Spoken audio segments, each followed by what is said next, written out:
Hey, this is Don from Padlock Technologies again, here with a quick video to talk about posturing. I know I did a video about posturing before, but this video is going to be, should we let ICE posture it, or should we use something like Intune that's already doing compliance handle the posturing?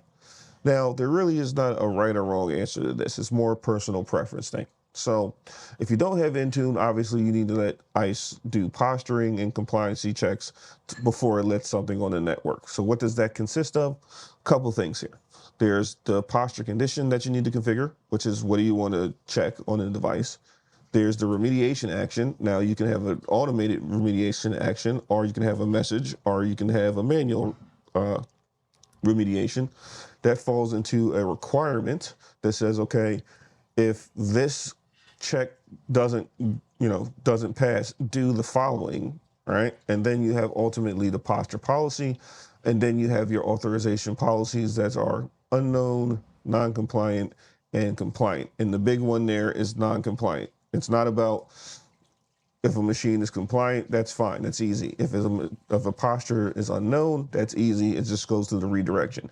It's what are you going to do when it doesn't pass the posture check? Basically, it's non-compliant. If you don't have an answer for that, I would not suggest you just jump into posturing. That's an internal conversation with your security team. Make sure you go through that before you waste a bunch of time doing posture configurations that don't work or doesn't give you the results that you want.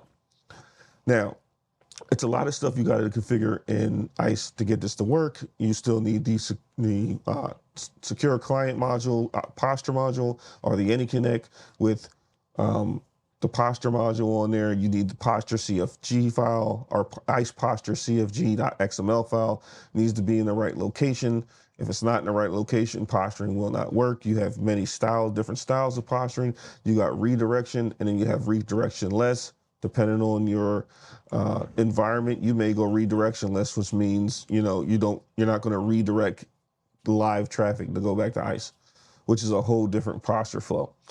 Now, all of that you have to configure, and if you have Intune that is doing compliancy checks, then you're wasting a lot of your time, in my personal opinion, configuring posturing in ICE, right? Because you just want to make sure that the supplicant, which is the machine or laptop, meets a certain criteria in terms of device health status before it's allowed on the network, right? If you're already doing that in Intune, it's better to just integrate Intune into ICE and then have ICE check Intune to say, is that device compliant? Because ultimately, Intune is checking the compliance. There's no need to double up the compliancy checks. Now, can ICE do certain compliancy checks that Intune can't do? Yes, but for the most part, again, this goes back to your why. If you're only concerned about the things in Intune that Intune checks from a compliancy standpoint, there's no need to boil the ocean and redo it in ICE, right? And the MDM integration is pretty simple to do. So you might as well just, in my personal opinion, now you ask somebody else, they may say something different, but if Intune is already doing it, then just integrate it with ICE. And then you can literally just tell ICE, hey, go check Intune, let Intune tell you the compliancy status, and if it's compliant, let it on the network. You're already probably getting certificates from Intune as well via, Skepman or the certificate connector. So if you're already doing that, you might as well also do the compliancy check if you're doing it in Intune. That's the big takeaway here. You need to be doing device compliancy checks in Intune for this to work. So hopefully that answers your question. I know somebody asked me that question of what would they do? Should they do posturing if they're already doing compliancy checks in Intune?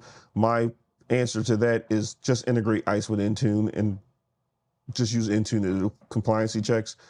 It's a lot cleaner. You don't have to do a bunch of configurations. You don't have to worry about a ICE configuration file. You don't have to worry about posture policies. You don't have to worry about putting redirects all over the place. You don't have to worry about any of that, right? Now, if you don't have Intune, obviously the answer to posturing is going to be use ICE to posture. Hopefully that answers your question. Hopefully this video was informative. Thank you and have a nice day.